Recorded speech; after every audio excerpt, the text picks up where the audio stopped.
তোমরা ইতিমধ্যেই জেনে গেছো বাংলার যুবশক্তি প্রকল্পের জন্য অনলাইন আবেদন এবং অফলাইন আবেদন আগামী অক্টোবর মাস থেকে শুরু হচ্ছে, যার জন্য প্রতি গ্রাজুয়েট বেকারদের 3,000 টাকা করে দেওয়া হবে এবং যাদের গ্রাজুয়েশনের নিচে কোয়ালিফিকেশান রয়েছে মানে মাধ্যমিক উচ্চ মাধ্যমিক তাদের প্রতি মাসে 2,000 টাকা দেওয়া হবে।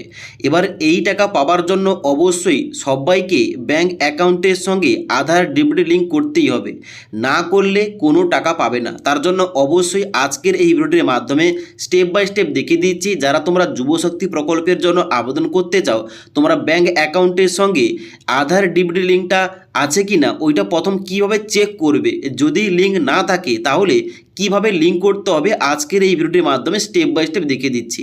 তার জন্য অবশ্যই তোমরা ভিডিওটি না টেনে শেষ পর্যন্ত দেখে নাও। তো সবার প্রথমে বলে দিই, শুধুমাত্র যুবশক্তি প্রকল্প নয়, তুমি যদি অন্যান্য কোনো সরকারি প্রকল্পের টাকা পেতে চাও এখন বর্তমানে সবাইকে এই ডিবিটি লিঙ্ক করতেই হবে।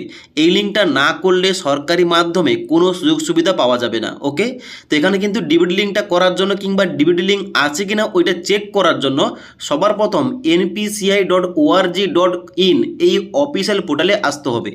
এই পোর্টালে আসার পর নিচের দিকে আসবে এবং কাস্টমার অপশানটাই ক্লিক করবে। ক্লিক করার পর নিচের দিকে আসবে এবং এখানে একটা অপশান দেওয়া রয়েছে ভারত আধার শেডিং এনেবেলার, এই অপশানটাই ক্লিক করতে হবে।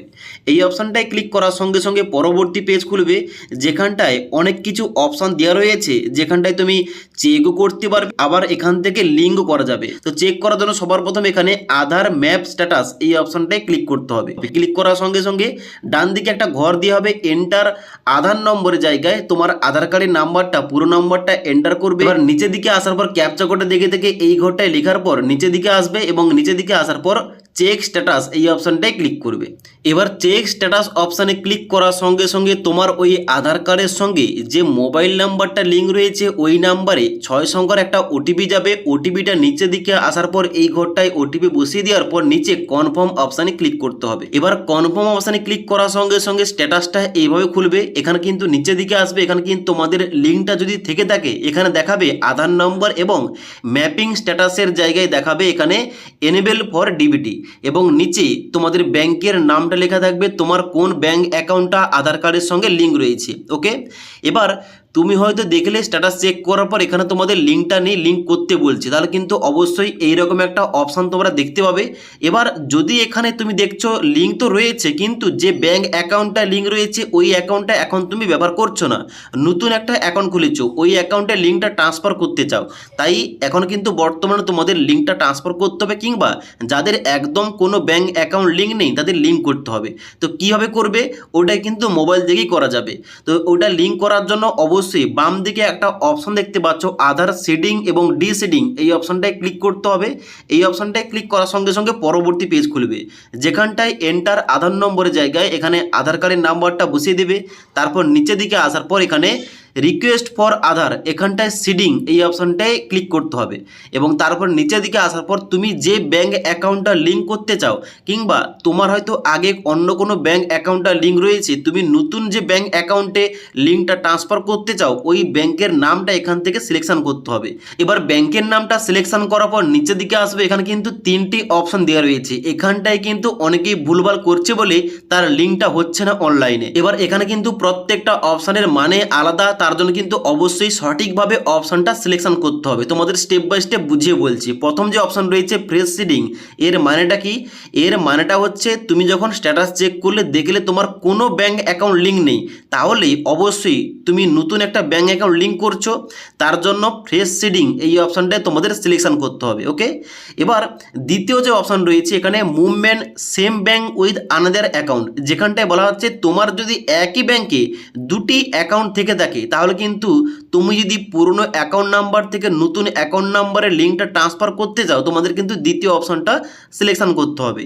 এবার 3 নম্বর অপশানটা কি বলা হচ্ছে from one bank to other bank, মানে তুমি স্ট্যাটাস চেক করেছো দেখলে তোমার পুরনো একটা ব্যাঙ্ক অ্যাকাউন্ট লিঙ্ক রয়েছে, ওই ব্যাঙ্ক অ্যাকাউন্টটা বন্ধ হয়ে গেছে কিন্তু নতুন তুমি একটা ব্যাঙ্ক অ্যাকাউন্ট খুলেছো, তাই পুরনো ব্যাঙ্ক থেকে নতুন ব্যাঙ্কে তুমি লিঙ্কটা ট্রান্সফার করতে। যেমন উদাহরণ দিয়ে বলছি, তোমার হয়তো আগে পাঞ্জাব ন্যাশনাল ব্যাঙ্কটা ছিল, ওইটা বন্ধ হয়ে গেছে কোনো কারণে, এখন বর্তমানে তুমি স্টেট ব্যাংকের শাখায় গিয়ে অ্যাকাউন্ট খুলেছো, তুমি চাইছো যে স্টেট ব্যাংকে লিঙ্কটা করতে, মানে পুরনো ব্যাংক থেকে স্টেট ব্যাংকে লিঙ্কটা ট্রান্সফার করতে চাও, তার জন্য 3 নম্বর অপশনটা তোমাদের সিলেকশন করতে হবে এইভাবে। ওকে, তো এখানে কিন্তু অবশ্যই তোমাদের বলে দিলাম 3টি অপশনের মানে কি কি এবং কাদের জন্য কোন অপশনটা সিলেকশন করতে হবে।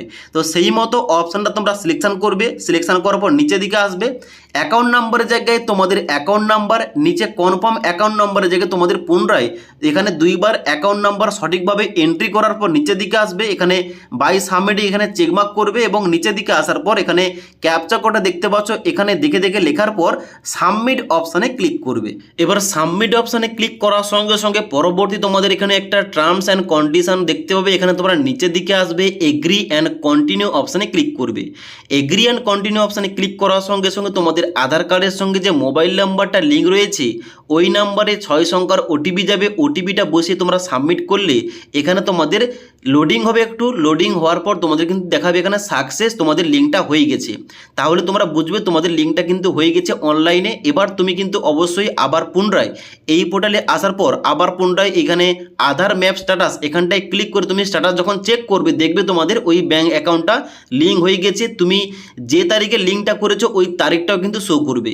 তো এইভাবে কিন্তু তুমি প্রথম চেক করবে যে তোমার ব্যাঙ্ক অ্যাকাউন্টের সঙ্গে আধার ডেবিটের লিঙ্কটা রয়েছে কিনা।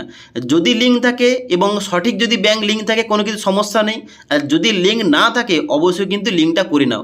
লিঙ্ক না করলে কিন্তু সরকারি প্রকল্পের কোনো টাকা কিন্তু পাবে না, কিংবা এই যে যুবশক্তি প্রকল্পের জন্য অক্টোবর থেকে অনলাইন এবং অফলাইন আবেদন শুরু হবে, এই প্রকল্পে টাকা পাবে না। তার জন্য অবশ্যই সবার কিন্তু বাধ্যতামূলক এই লিঙ্কটা করতেই হবে।